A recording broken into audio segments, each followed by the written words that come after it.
ভাই দোস্ত, এই জন্য আমি বলছি, আল্লাহ তাআলা যতটুকু সময় দিয়েছেন আল্লাহ তাআলার ইবাদত আর গোলামি করে আমরা যেন কাটাইতে পারি। আল্লাহ তাআলা যতটুকু হায়াত আমাকে আপনাকে দিয়েছে চেষ্টা করবেন আল্লাহ তাআলার ইবাদত করার।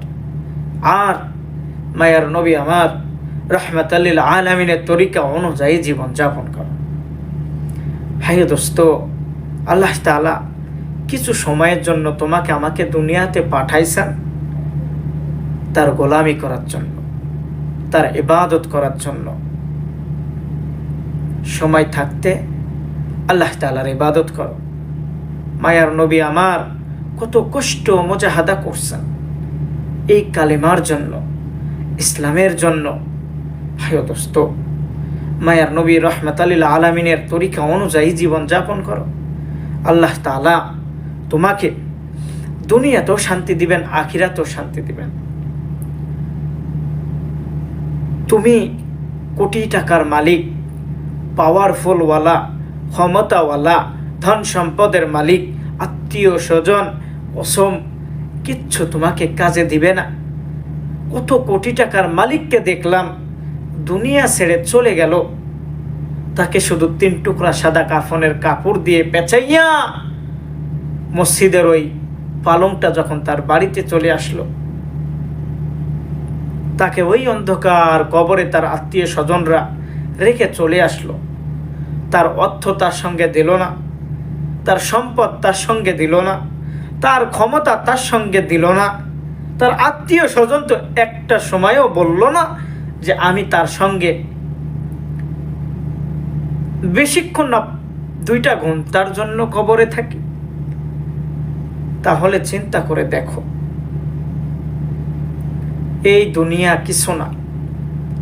আল্লাহ তাআলা সীমিত সময়ের জন্য তোমাকে আমাকে দুনিয়াতে পাঠাইছেন তার ইবাদত করার জন্য, গোলামি করার জন্য।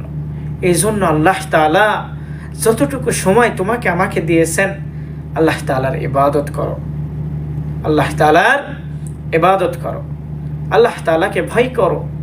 এমনভাবে ভয় করো যেন আল্লাহর ভয় তোমার অন্তরে থেকে গুনাহের কাজ যেন তুমি না করতে পারো। আল্লাহর ভয়ে তুমি যেন মিথ্যা কথা না বলতে পারো, আল্লাহর ভয়ে তুমি যেন জিনা না করতে পারো, আল্লাহর ভয়ে তুমি যেন সুদ না খাইতে পারো।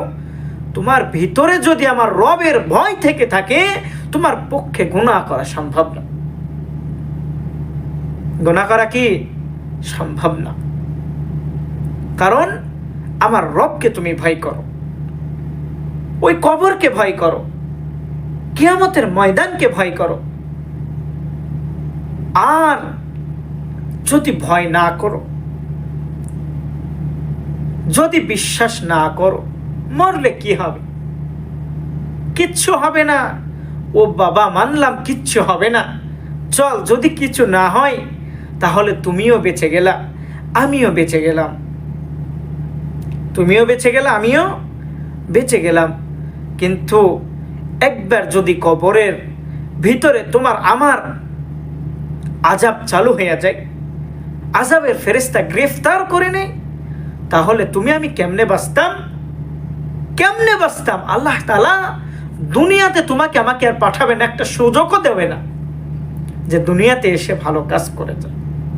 কোরআন সত্য, রাহমাতাল লিল আলামিন সত্য, মায়ার নবী এই পৃথিবীতে আল্লাহ তাআলা তাকে পাঠাইছেন পুরা পৃথিবীর রহমত হিসাবে। ওমা আরসালনাকা ইল্লা রাহমাতাল লিল আলামিন।